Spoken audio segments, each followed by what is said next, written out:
E aí, começa agora mais um Momento Metanoia. E no Momento Metanoia de hoje, né, essas últimas semanas, semana passada, hoje, semana que vem, a gente está com um tema sobre saúde. A gente está falando um pouco sobre saúde aqui no Metanoia. E por causa disso, a gente trouxe um enfermeiro, né, para estar aqui com a gente, falando um pouquinho sobre a vida e a profissão do enfermeiro e também sobre a importância do enfermeiro, o papel do enfermeiro durante momentos de crise. Isso mesmo, pessoal. Ele é o enfermeiro Márcio da Silva. Hoje ele não atua diretamente na assistência, ele é coordenador do SAMI, que é o arquivo médico de um dos hospitais super conceituado aqui no Rio de Janeiro. E nós gostaríamos desde já de agradecer, Márcio, por estar aqui com a gente. A gente sabe da sua agenda assim corrida. Então, muito obrigada por estar aqui com a gente. Prazer, pessoal. Prazer, Nádia. Prazer, Larissa. Pra gente é um prazer imenso estar aqui nesse momento, porque o Momento Metanoia tem conquistado os corações. Então, falar um pouquinho da minha profissão é um momento gostoso, que foi aquilo que eu escolhi para minha vida. Que legal, Márcio. E assim, Márcio, assim, já aproveitando, a gente tem vivido assim, esses dias, tem sido dias que muitos estão vivendo pânicos, a galera tá nessa questão de medicação, aquela loucura toda, e muitos têm feito a sua automedicação. E a gente sabe que isso é um perigo muito grande. Então, qual é a sua visão em relação a isso, a perigos da automedicação? A gente tem problemas sérios, mas também por que as pessoas se automedicam, né? Então, as pessoas querem resolver um problema de forma imediata. A gente, no Brasil, a gente tem uma coisa muito ruim, que é uma indústria farmacêutica muito atrativa, em que ele põe lá na propaganda que você tem uma dor de cabeça, você compra tais e tais medicamentos e aquilo vai embora, a sua dor vai embora, então para que eu vou ao médico? Os riscos da automedicação, propriamente dito, eles estão muito associados a alergias, resistência aos medicamentos. Tem pessoas que estão com uma gripe, vamos falar de gripe, porque a gente é um boom, né, do momento, né? E ele vai lá, compra um antibiótico e toma esse antibiótico sem uma receita médica. Aí a gente tem um outro problema, que é a indústria farmacêutica que vende sem a devida receita. Então os problemas são muito relacionados a alergias, resistências do organismo a micro-organismos, no caso das infecções. A gente tem problemas que são desencadeados dos problemas gastrointestinais, diarreias, dores de estômago, porque as pessoas tomam medicações sem o controle e essas medicações vão agredindo o corpo. Então a gente tem esse problema, e é um problema hoje considerado um problema de saúde pública. Sim. Então, além de ter o problema da pessoa, a gente tem um problema de saúde pública devido à grande indústria que a gente tem e à apelação para a própria automedicação. Entendi. E assim, e por que você acha então que as pessoas se automedicam? Por que você acha que elas fazem isso? Elas querem simplesmente resolver um problema de forma imediata. E pouca informação. Ninguém vai ler uma bula, até porque a bula hoje é um negócio que você pega uma letra miúda, tem gente que nem complexa, né? Complexa e que as pessoas não entendem. Então, tá a propaganda dizendo, tá alguém, eu usei tal medicamento. As pessoas esquecem que cada ser é um ser individual, organismos reagem de forma diferente. Então, esse é o grande problema que a gente tem no Brasil, uma apelação muito grande. E morrem milhares de pessoas no Brasil, porque isso não são notificados, são números que não são informados, são até notificados, mas não são informados. Pessoas que morrem devido à automedicação. Um perigo muito real, né, e presente. Sim. E dentro disso, né, dentro da realidade que a gente está vivendo hoje, dessa pandemia, na sua percepção, qual é o maior perigo dessa pandemia? O perigo dessa pandemia é o desconhecido. Ou seja, a gente ainda não tem a forma exata de transmissão, transmite pelo ar, pelo contato, a forma de tratamento. É um vírus novo que está sendo estudado de forma intensiva, mas ainda tem várias incógnitas a serem descobertas. A falta de consciência da população. Por mais que a gente tenha uma mídia muito apelativa, ela apela para a gravidade e não para as questões educacionais. A gente tem isso fortemente, declaradamente. A gente, profissional de saúde, tem que tentar explicar. As pessoas ouvem muito mais aquilo que traz alarde do que o que é de acalmar. As pessoas geram, né, toda a comunicação gera um alarde. Então as pessoas ficam tão concentradas no pânico que elas não prestam atenção nas medidas educativas. Então, eu digo que o perigo é tudo que é o desconhecido que ainda essa doença nos transmite. Não tem medicação exata, não tem tratamento exato. Então, tudo hoje, dentro de um ambiente hospitalar, como eu trabalho, a Nádia bem disse, trabalho num arquivo, a gente analisa, hoje eu não estou mais à beira-lei, analiso papéis e pela documentação, a gente vê que tudo ainda é uma testagem.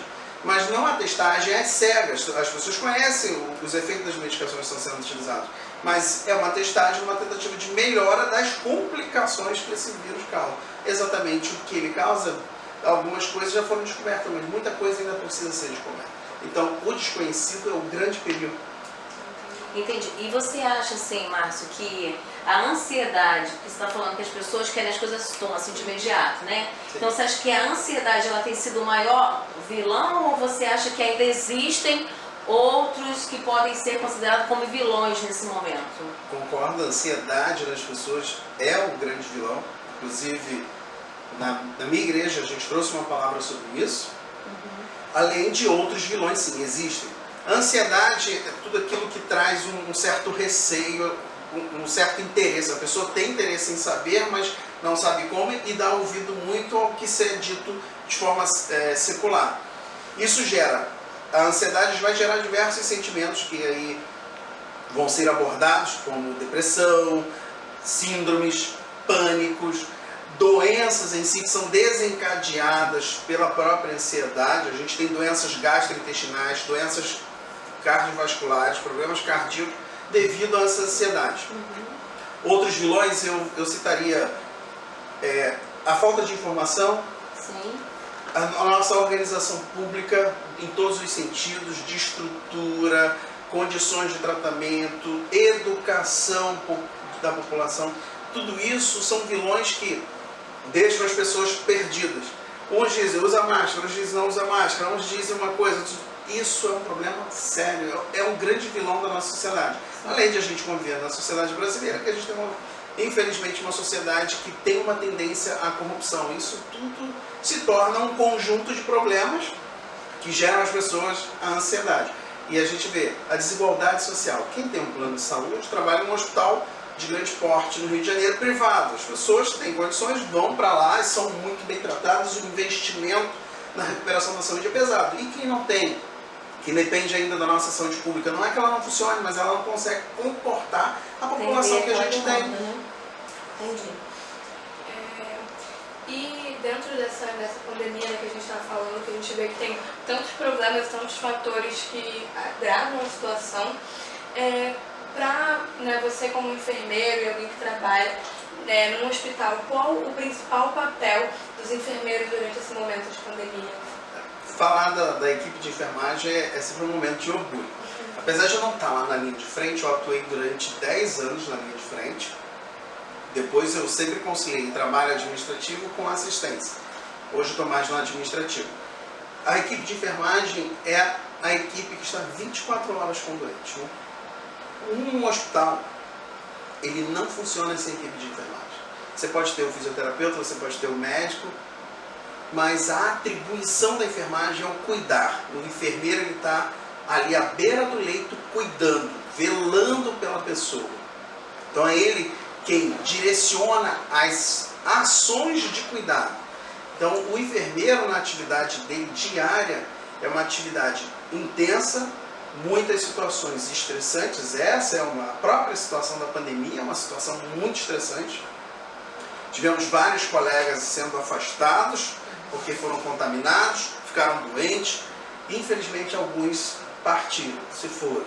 Mas o profissional de enfermagem, ele tem que ter conhecimento técnico, científico, ele tem que ter vontade em servir. Esse é o papel da enfermagem, ele atua no cuidado, 24 horas. Dizem até que, qual o primeiro e último profissional que você tem na sua vida? Primeiro, o enfermeiro no ato do nascimento, sempre tem uma enfermeira lá para te amparar. Após o obstetra te tirar no parto, tem uma enfermeira te dar cuidados. E no ato da morte, a gente está ali, tem ou alguém segurando a mão do paciente, ou no mínimo fazendo cuidado pós-morte. Então, o primeiro e último profissional que se vê é um enfermeiro. Nossa, que interessante. Eu não tinha parado para pensar nisso. forte isso, né? E a gente consegue sentir, né, o orgulho que você tem da profissão que você Porque escolheu. mesmo não estando diretamente ali no beira-leito, né, cuidando diretamente ali do paciente, mas a gente percebe esse amor que você tem. E aí dentro dessa paixão que você tem pela enfermagem, como você está falando assim, quais são as principais funções? Enfermeiro é um mundo de funções. Eu em si, nem eu sabia que tinha essa função para mim, ser o coordenador de um arquivo médico. E ainda, para surpresa, eu sou o segundo enfermeiro que coordena arquivo médico no estado do Rio de Janeiro. Primeiro é uma enfermeira de um outro grande hospital privado, o segundo sou eu, e eu rodei alguns arquivos aqui na cidade e não encontrei nenhum enfermeiro. A maioria da área de arquivo ou administração, então não tem, é raro. Inclusive na rede de hospitais que eu trabalho, eu sou o único enfermeiro.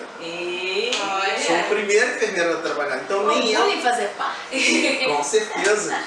E o enfermeiro ele atua na assistência, propriamente dito, e ele tem muitas funções que as pessoas não conhecem. Até próprios colegas, quando saem da faculdade, ele não conhece o campo em que ele pode permear dentro de uma instituição. Ele sabe sim da assistência, ele sabe da liderança na assistência, mas a gente atua na parte administrativa, nas auditorias de contas médicas, a gente atua nos controles de infecção, a gente atua nos controles de compra, nos controles de processo. Todo mundo que o enfermeiro trabalha. Trabalha na área comercial como representante de produtos, materiais e medicamentos hospitalares. Então é um mundo de oportunidades. Eu fico orgulhoso porque é como se eu fosse uma pessoa coringa dentro de uma grande organização para atuar. Eu consigo atuar em diversas áreas. Claro, isso nos exige dedicação, estudo, porque eu atuo hoje no arquivo, eu não simplesmente guardo o papel, a gente tem um trabalho muito técnico, que é a epidemiologia. Você ouve falar agora nesse momento de pandemia, de epidemiologista tem um epidemiologista clínico e tem um epidemiologista estatístico. Hoje eu faço mais a parte de estatística, e isso me exigiu uma pós-graduação, capacitações em cursos específicos, então são várias áreas que a gente consegue atuar dentro de um hospital. É desde a ponta à criação de processos. Então a galera, né, Larissa, que deseja, que está pensando, mas será que era área de enfermagem ou não? Então aí, olha, um exemplo, tem um campo de oportunidade que vale muito a pena de você conhecer, porque quem sabe você não se apaixona também por essa profissão, né? Essa linda profissão. Se está na dúvida, né, já pode começar a pesquisar mais sobre, sabendo que vai muito além daquilo que você vê. Né, que muitas vezes quando é apresentado na televisão ou quando se fala sobre nos lugares, limita muito a profissão, né? E aqui a gente consegue ver o quão ampla realmente é a profissão. Então vão pesquisando se é algo que vocês se interessam, já estão vendo que tem muita coisa que dá pra fazer. Verdade. E dentro dessa profissão, né, que a gente vê como que você se orgulha dela, quais são os maiores desafios que você enfrentou como enfermeiro e vê outros enfermeiros enfrentando? O reconhecimento, ou o que a gente fala muito de empoderamento. O que seria isso? É você se posicionar como profissional. Essa é uma dificuldade muito grande, até uma dificuldade cultural, uma barreira cultural forte que a gente enfrenta. A área de saúde ela era muito médico-cêntrica, tudo muito centrado no médico. Né? Tudo centrado ali no médico. O médico é o médico, não. Hoje é multidisciplinar. E, na verdade, a enfermagem ela está desde o princípio. A enfermagem, ela caminhou em conjunto com a área médica. Num momento da história, ela ficou para trás. Por quê? Por faltar capacitações. Mas vieram precursoras aí, muitos conhecidos na nossa área, que desenvolveram o conhecimento científico voltado ao cuidado. Então, hoje, a dificuldade que eu encontrei, e ainda encontro sim, não vou dizer aqui que superei todas elas, porque, como eu disse, é uma dificuldade cultural, é a gente ser reconhecido como devidamente precisa ser reconhecido, e o empoderamento. Mas esse empoderamento de eu chegar e ser respeitado no ambiente que eu estou, depende do profissional. É literalmente do profissional. Ele se capacitar, se desenvolver e saber se colocar diante das situações. Hoje, eu tenho a oportunidade de lidar com a alta gestão do hospital em que trabalho. Hoje eu sou reconhecido pelo que eu faço. Tenho ainda as minhas dificuldades? Tenho. Isso é normal, como em qualquer profissão, em qualquer empresa. Mas hoje eu sou visto de forma diferente. Isso eu posso dizer. Não é um orgulho próprio, porque as pessoas me dão esse retorno, me dão esse feedback.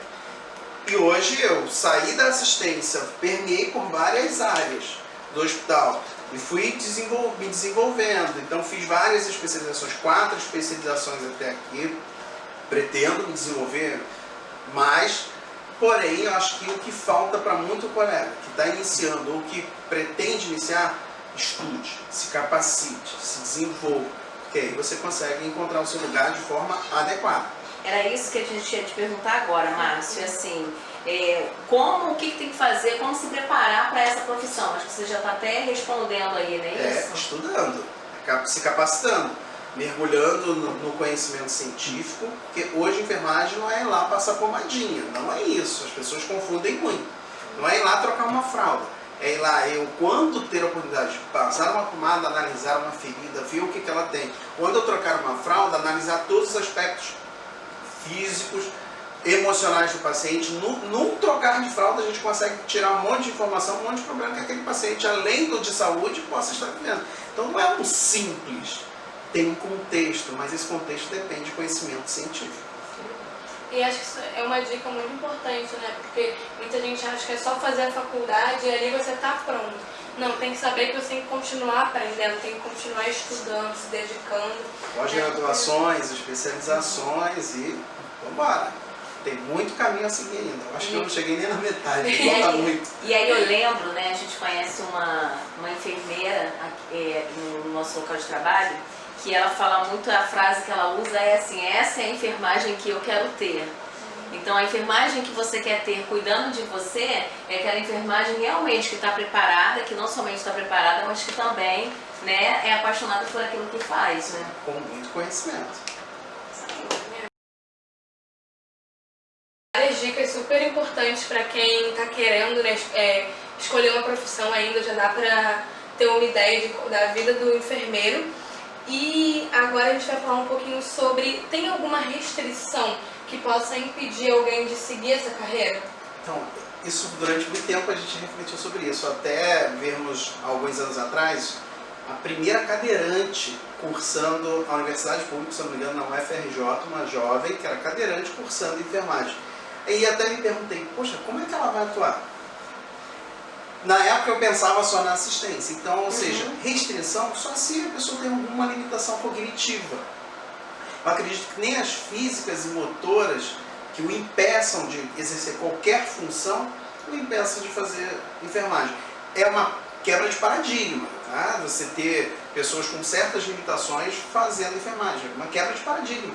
Mas hoje o que impediria? Se a pessoa tem as suas faculdades mentais adequadas, ou há uma limitação física, tem outras áreas. O enfermeiro ele não se forma necessariamente para atuar na assistência. Ele vai sim ter que passar e ter conhecimento? Sim, mas ele pode atuar medicina do trabalho, né? A gente tem diversas áreas burocráticas que o profissional de enfermagem, se ele for se especializando, ele não necessariamente precisa daquele conhecimento beira-lei. Precisa sim. Estou dizendo que são áreas que ele pode permear. Precisa conhecer a fisiologia, conhecer a anatomia? Precisa. Mas ele não necessariamente sai da faculdade, tem que ir para dentro de um hospital, para dentro de uma clínica. Não. Ele pode atuar em outras áreas. Eu conheço gente que se formou, fez a parte assistencial obrigatória de estágio e depois migrou para empresas. Hoje você tem diversas áreas. Eu acho que limitação, acho que está na pessoa. Quem não quer. Porque, Márcio, vou até te falar também assim, eu sempre tive vontade de trabalhar dentro de um hospital. Sempre quis trabalhar dentro de um hospital. Só que aí eu olhei e falei assim, poxa, trabalhar em hospital tem que ser enfermagem, tem que ser direta assistência. E aí, meu psicólogo, assim, não dá. Não tem pra isso. Não deu. E aí eu me voltei para a área da administração. Então existe também essa questão da administração hospitalar, que você pode...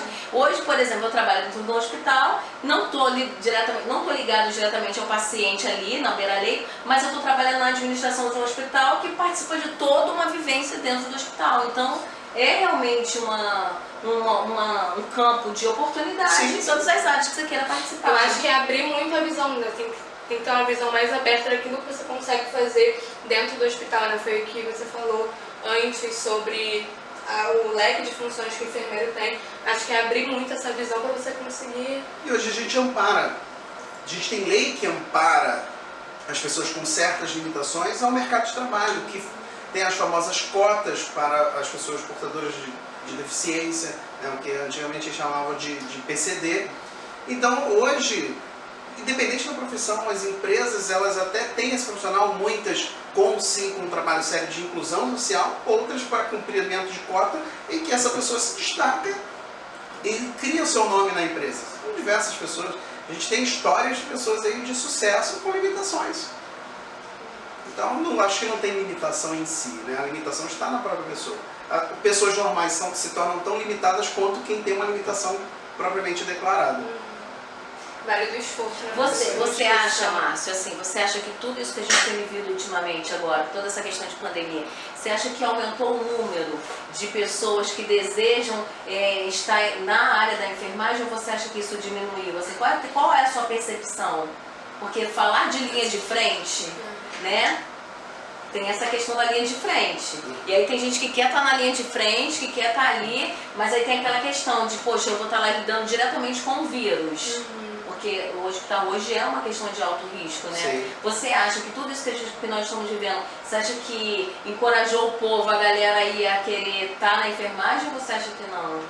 Eu acho que depende da forma de olhar, né? Por exemplo, eu na parte administrativa, eu estava pronto a ser chamado para assistência, devido à minha experiência. E também se torna uma oportunidade. Você imagina, a gente sofreu um grande impacto financeiro em todo mundo, em todo o país. Milhares de pessoas perderam seus empregos porque tudo fechou. Quem tem conhecimento de enfermagem deslanchou. 2, 3 empregos. Então, assim, depende muito do viés. Eu acho que a assistência, seja ela enfermagem, a assistência em saúde, qualquer uma das formações, elas nos desenvolve a novos desafios. Esse é um desafio que muita gente se assustou.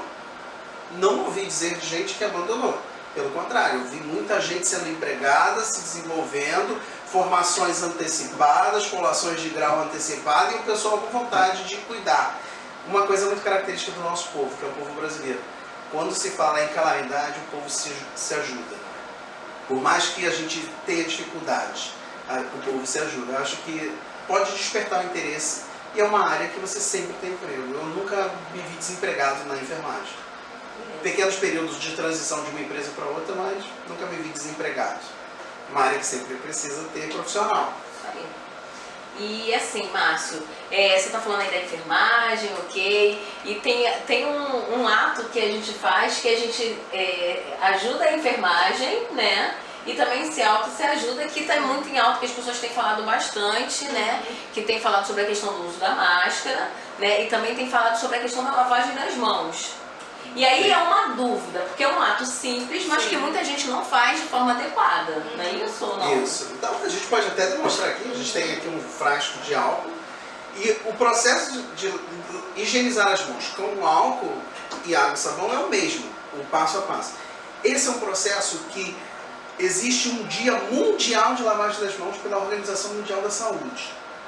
No Brasil tem o Dia Nacional de Campanha de Lavagem das Mãos. Você vê o quão é importante, não só do momento de pandemia, mas do dia a dia.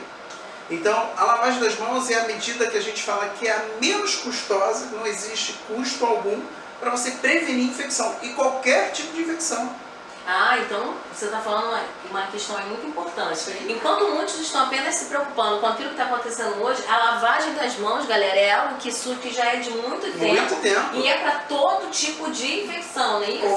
Qualquer tipo. É uma medida higiênica. Então, ela compreende. Eu vou fazer aqui com álcool em gel, mas o mesmo processo é com água e sabão. E uma dica, álcool é para ser usado quando você não tem a oportunidade de lavar bem as mãos. Se você está em casa, use água e sabão, é o suficiente. Não precisa usar álcool, não precisa desinfectar tudo com álcool. Em casa você tem outros desinfectantes, como água sanitária e outros que são vendidos no mercado, mas para limpeza das mãos em casa é água e sabão. Até porque o excesso de uso de álcool pode trazer problemas dermatológicos. Então, use água e sabão. Está dentro de casa, tem a oportunidade de lavar a mão com água e sabão? Lave as mãos com água e sabão. O álcool fica ali naquele momento de maior dificuldade. Então, como é que se faz? A gente deposita uma certa quantidade de álcool que você sente que é suficiente. Você vai fazer um movimento de palma a palma, esfregando bem as palmas das mãos, o dorso e vice-versa. Ponta dos dedos, a gente costuma depositar pequenas sujidades na ponta dos dedos, fazendo movimentos circulares. O polegar, os polegares e também os punhos. Movimento que não perde mais que 1 minuto e você tem uma garantia, isso é cientificamente comprovado. Você tem a garantia de uma boa higienização das mãos. Com álcool adequado, álcool a 70% de concentração e de preferência álcool em gel, sempre porque ele hidrata. O álcool líquido funciona? Funciona, mas o excesso dele resseca a pele e acaba tirando as suas defesas da pele. Tranquilo? Água e sabão da mesma forma. Olha, então já viram aí a dica de como fazer a higiene das mãos. Então se tinha alguma dúvida, foi esclarecido aqui, entendeu? Qualquer coisa vocês voltam o vídeo para reverem isso aí, pegarem bem direitinho como que faz essa limpeza das mãos. E agora, nós vamos para o nosso momento que eu sei que vocês estavam esperando, que é a nossa Palavra Metanoia. Então, Palavra Metanoia de hoje. E a palavra metanoia de um enfermeiro, olha que legal, nossa primeira palavra Estreia. metanoia. Porque ele não é somente enfermeiro, né? Sou presbítero. É presbítero. Qual igreja, Márcio? Igreja Pentecostal Monte Hebron em Nova Iguaçu. Olha aí. Então, a palavra metanoia, eu adoro esse tema porque metanoia é mudança da mente, né, ou renovação da mente. O apóstolo Paulo deixa isso bem claro. E falando de Paulo, que foi um grande pensador, uma mudança radical de mente, de perseguidor para ser perseguido, Paulo fala aos Filipenses no capítulo 4, verso 4, e eu quero deixar essa palavra metanoia para te despertar, porque crente metanoia não tem que ter medo de pandemia ou de qualquer crise que o mundo passe. Crente metanoia, ele tem que ter firmeza na sua convicção de fé. E Paulo diz assim: alegrai-vos sempre no Senhor. Filipenses 4:4. Alegrai-vos sempre no Senhor. Outra vez vos digo, alegrai-vos, pois seja a vossa moderação conhecida em todos os homens. Crente desesperado, crente pasmo, pensando besteira, ele diz: vossa moderação seja conhecida de todos os homens. Perto está o Senhor. Não andeis ansiosos por coisa alguma. Crente pirando a cabeça não pode. Crente metanoia tem que estar com a sua mente centrada. Não andeis ansiosos com coisa alguma. Em tudo, porém, sejam conhecidas diante de Deus as vossas petições. Se está angustiado, peça ao Senhor para te livrar dessa angústia. Pela oração, pela súplica e ações de graça. Paulo, nesse momento de escrita aos Filipenses, ele estava na situação que a gente mais está falando, isolamento social. Paulo não estava no isolamento social. Paulo estava trancafiado numa prisão pretoriana. Estava no submundo da prisão, porque os pretorianos eram mais severos que os romanos. E Paulo direciona a palavra aos seus irmãos, dizendo: alegrai-vos no Senhor. E outra vez vos digo, alegrai-vos. Crente, metanoia, continue firme na presença do Senhor. Saiba que você é capaz de superar todas as circunstâncias que esse mundo nos dá, ou que a gente vive nele, firmados no Senhor. Esta é a palavra para você nessa tarde. Uau! Essa palavra metanoia foi forte, entendeu? Demais. E super a ver com aquilo que a gente está vivendo aqui, né? Algo que realmente eu acredito que encorajou vocês, encorajou a gente aqui. E acredito que tá aí mexendo com vocês aí. Então, agora, né, muito obrigada. Tem beijo, Márcio, pra mandar? Porque o Márcio tem um casal de filhos, né? E a esposa, que faz cada coisa deliciosa, né, Márcio? A gente sabe que a Nádia gosta de comida. A gente primeiramente quer agradecer ao Senhor por essa oportunidade de conhecer mais uma família da parte do Senhor, conhecer o pastor, conhecer a Larissa. Nádia, a gente já se conhece aí do trabalho. Agradecer a todos que nos assistem e agradecer, sempre é dito, por detrás do grande homem existe uma grande mulher. Então, agradecer a minha esposa Fernanda e as bênçãos que o Senhor me deu. Gustavo, de 8 anos, e Giovana, de 1 ano e 3 meses. Então, E é uma bênção. É uma bênção, Giovana. E eu fico feliz por essa oportunidade. Eu acho que a gente estar feliz nesse momento parece antagônico, mas é estar feliz mesmo porque a gente tem o Senhor em nossas vidas e a gente tem que se manter firmes. Prossigamos em conhecer o Senhor. Aleluia. Amém. Amém. Gente, forte essa metanoia, hein? Muito. Então, se você gostou, né, Larissa? Divulga, né? Compartilhem em todas as redes sociais. Deixa o like aí, né? Pra gente saber que vocês gostaram. Comenta o que vocês acharam. Aquilo que vocês acharam curiosidade, que vocês não sabiam. Se tiverem alguma dúvida, alguma dica, alguma coisa que queiram deixar, coloquem aí nos comentários. Se inscrevam no canal se ainda não se inscreveram. Ativem o sininho de notificação para receberem a notificação sempre que chegar vídeo novo. Além do Metanoia, tem também nossos cultos de celebração que estão sendo online. Tadel, que também é online toda terça-feira. Tem reflexões que entram também aí. Então tem muita coisa, muito conteúdo. Então ativem o sininho para vocês saberem sempre que estiver chegando esse conteúdo novo. E aproveitem bastante esse momento do Metanoia, porque na semana passada nós tivemos sobre essa questão da parte de saúde física, de exercícios. Hoje nós já tivemos aqui com o enfermeiro Márcio para te esclarecer também essa questão desse momento que nós estamos vivendo e também nessa área da profissão. Sim. E semana que vem a gente também tem uma coisa muito legal, então fiquem ligadinhos aí que a gente já vai... Semana que vem vai ser uma live. E o tema é maravilhoso, a gente tem tudo a ver com o que a gente falou aqui, tá bem conectado esses temas, então se preparem, fiquem ligados nas suas redes sociais, sigam as redes sociais da igreja, tá tudo aí no link da bio, né? No link da bio também vai estar, no link da bio não, gente, desculpa, me embolei todinho. Na descrição vai ter o link, no caso, que eu Tá acabei vendo? no Se Instagram. sou eu, é porque já tô com...